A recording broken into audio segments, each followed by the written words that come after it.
Em 5 de novembro de 2021, 50 mil pessoas se reuniram em Houston para o Astroworld Music Festival. Infelizmente, nem todos os 50 mil sairiam vivos. Travis Scott do Calho, o maior artista ao vivo do mundo. Às 21h06, apenas 6 minutos após o início do show de Travis Scott, a multidão já se comprimira violentamente diante do palco. É de se esperar ser empurrado num show de rap intenso, mas o que estava acontecendo no quadrante sul da multidão estava longe de ser uma experiência normal de show. Devido à organização das barreiras, os fãs dessa área foram levados a um beco sem saída.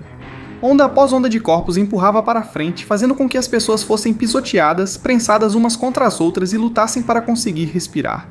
Para pessoas como Donish Beg, de 27 anos que caiu no chão tentando proteger sua noiva da multidão, ou Bart Shahani, de 22 anos que ficou prensada contra as barreiras, o show havia se transformado em uma luta pela sobrevivência.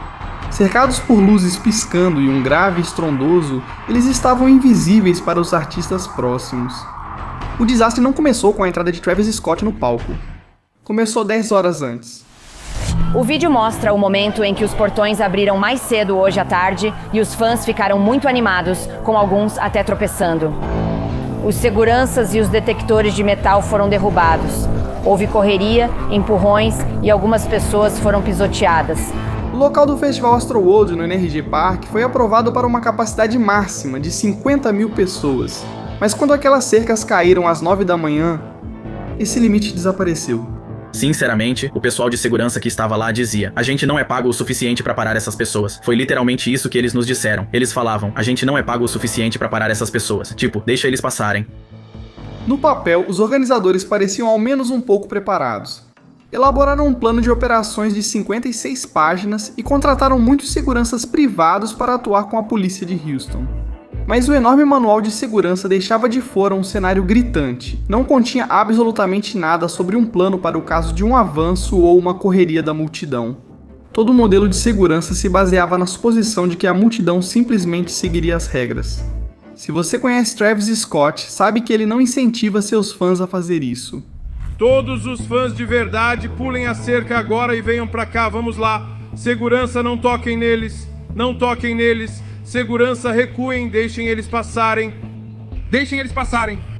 Todos vocês da segurança, escutem. Se alguém quiser fazer crowdsurf, deixem-se caírem, coloquem eles de volta lá. Se vocês tirarem alguém, todos esses caras vão pular em cima de vocês. Mostrem o dedo do meio agora. Nenhum segurança encosta em um fã do Travis Scott, mano. Não é assim que a gente faz. Você não mexe no meu show, mano. Sai daqui, vai pra esquerda, seu orelhudo. Gordo desgraçado. Brigar com a segurança virou parte da marca do Travis Scott. E ele não só tentava humilhar os seguranças, como também postava nas redes sociais, incentivando e glorificando a violência nos seus shows. Em 2015, Travis postou no Instagram uma foto de um fã desmaiado em um dos seus shows e colocou a seguinte legenda: "Para o garoto que não resistiu ao rodeio, você é um herói pra mim." E então, apenas 2 semanas depois, ele postou outro fã inconsciente em um dos seus shows e colocou a legenda: "O último dia da turnê foi hoje, muito insano. Para o garoto que desmaiou, você é um herói." E então, em 2020 e um pouco antes do Astroworld em Houston, em resposta ao show estar esgotado, Travis Scott tweetou: "Não, e ainda vamos dar um jeito de colocar os mais loucos pra dentro." Milhares de fãs dele entraram escondidos naquele dia. E agora, em vez de 50 mil pessoas dentro do Astroworld Music Festival, o número de participantes era completamente desconhecido. Por enquanto, ainda estava tranquilo e todos estavam se divertindo, mas horas depois, o pesadelo começaria.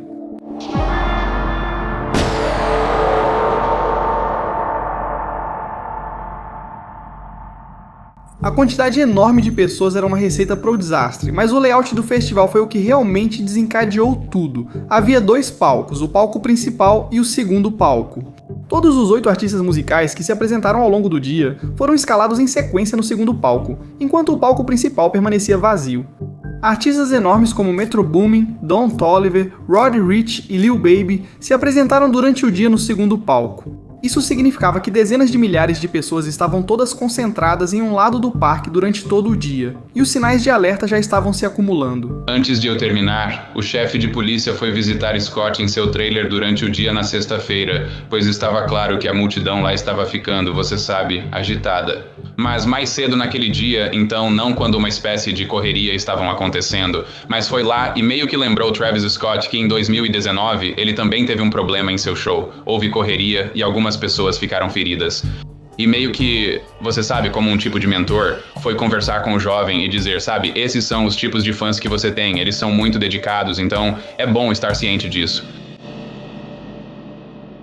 Ao longo do dia, as autoridades perceberam um padrão claro de perigo crescente. Após as barreiras serem ultrapassadas e a multidão sair do controle durante o dia, as autoridades sabiam que o show principal de Travis Scott era altamente arriscado. O ponto de virada, porém, aconteceu às 8h30 da noite, quando a apresentação de SZA no segundo palco terminou. Uma contagem regressiva de 30 minutos apareceu na tela do palco principal, do outro lado do parque.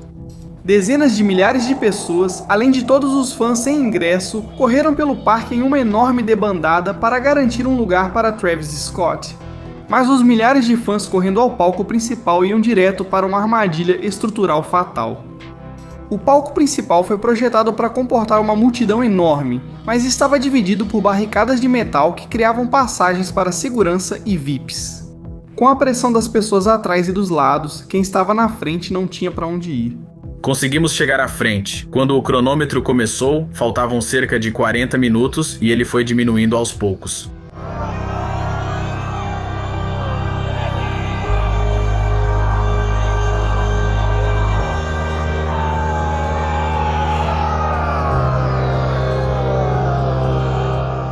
Então, a cada 10 minutos que eu chegava mais perto, não vou mentir, eu sentia, não exatamente paranoia, mas eu pensava tipo, caramba, não consigo respirar.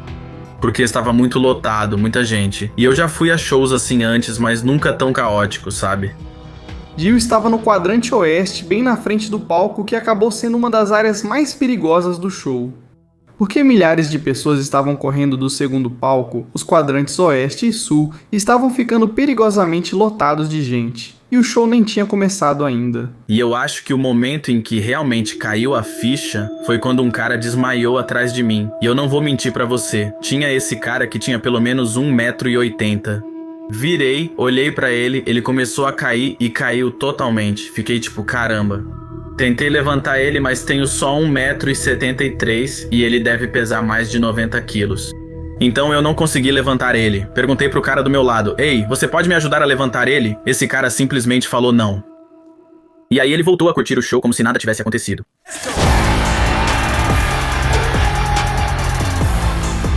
Travis Scott finalmente tinha chegado ao palco principal. As 50 mil pessoas estavam tão comprimidas que começaram a se mover como um líquido. Se a multidão balançava para a esquerda, você ia para a esquerda. Se avançava, você ia para frente. E se você perdesse o equilíbrio, provavelmente iria ao chão. Tudo isso aconteceu desde a primeira música. Todos nós gritávamos para sair, gritávamos para as pessoas pularem a barricada, gritávamos pelos seguranças.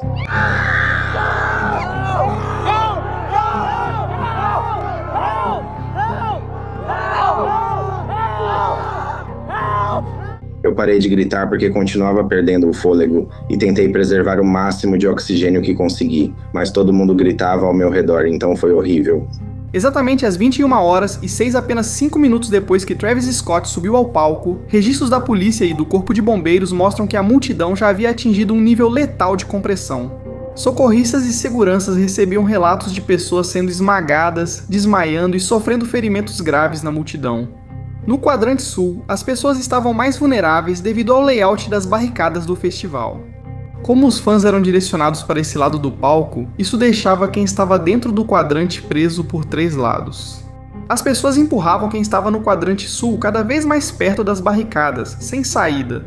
No auge da lotação, especialistas estimaram depois que os fãs no quadrante sul estavam espremidos em menos de 0,19 metros quadrados por pessoa.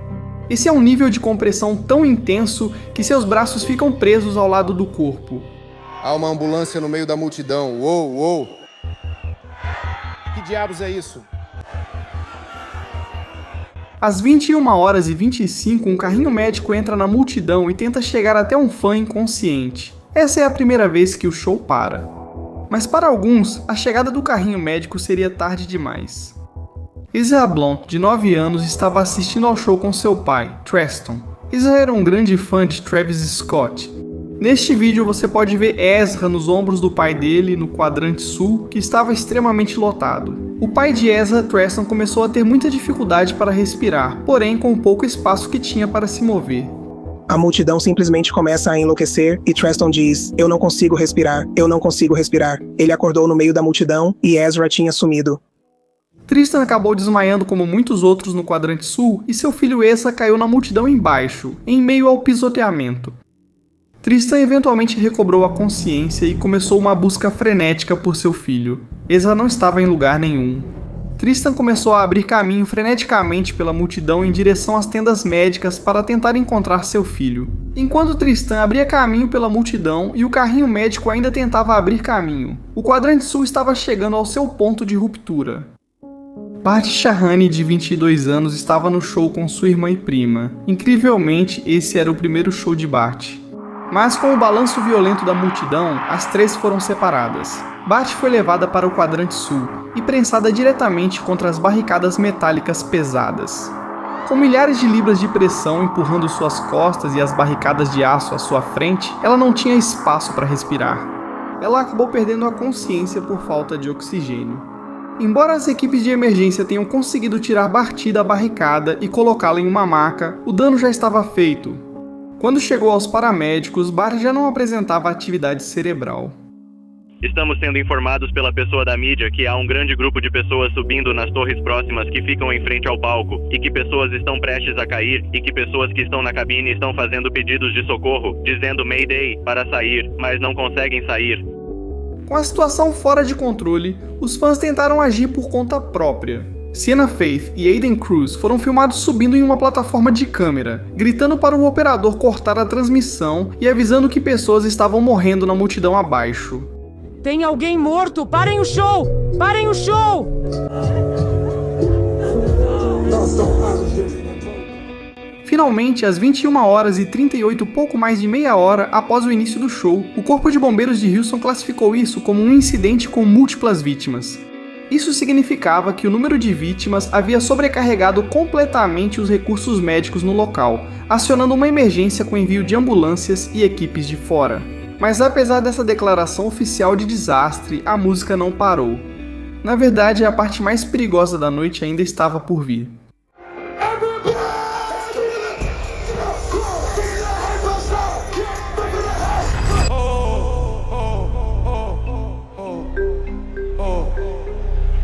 Vamos tocar devagar. Precisamos de alguém para ajudar. Alguém desmaiou bem aqui. Não toquem nele, não toquem nele. Todo mundo, só se afastem. Segurança, alguém ajude rápido. Continuem. Só mantenham assim.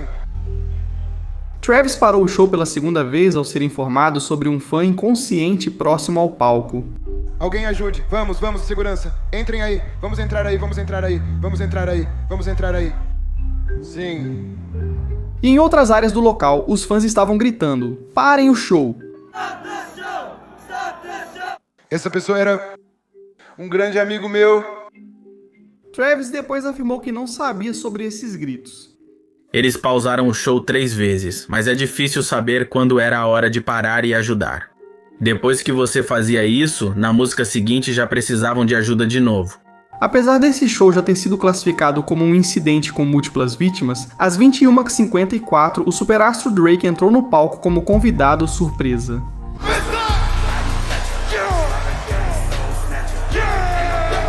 Isso foi como jogar gasolina no fogo. Fãs que já estavam exaustos e sufocando foram de repente atingidos por uma nova onda de energia vinda do fundo da multidão.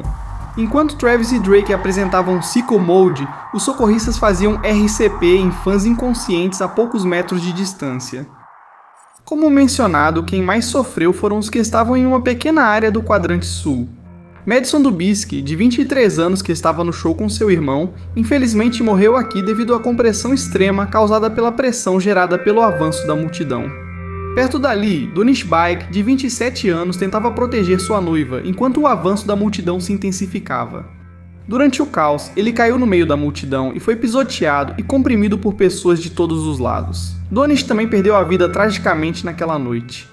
Axel Acosta, Briana Rodrigues, Franco Patino, Jacó Jurinek, John Hilgert e Rodolfo Penha também tiveram o mesmo destino devastador no quadrante sul. As causas da morte deles foram todas iguais. A pressão da multidão era tão extrema que fisicamente os impedia de conseguir respirar. A aparição surpresa de Drake durou até as 22h11. Mas mesmo assim, a música não parou. Travis ficou no palco para apresentar uma última música, Goosebumps.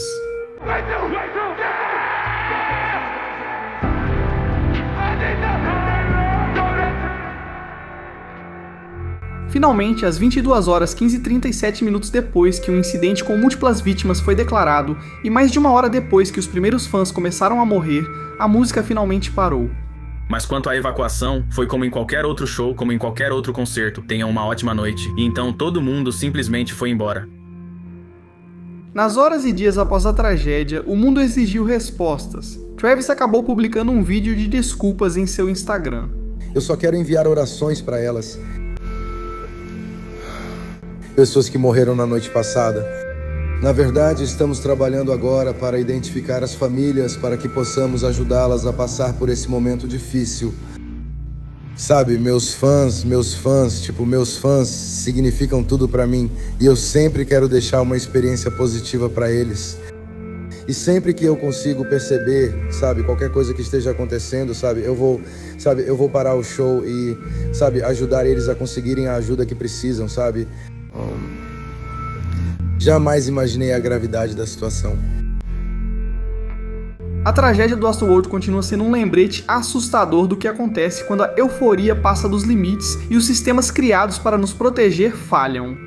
Isso alterou como festivais são autorizados e policiados em Houston.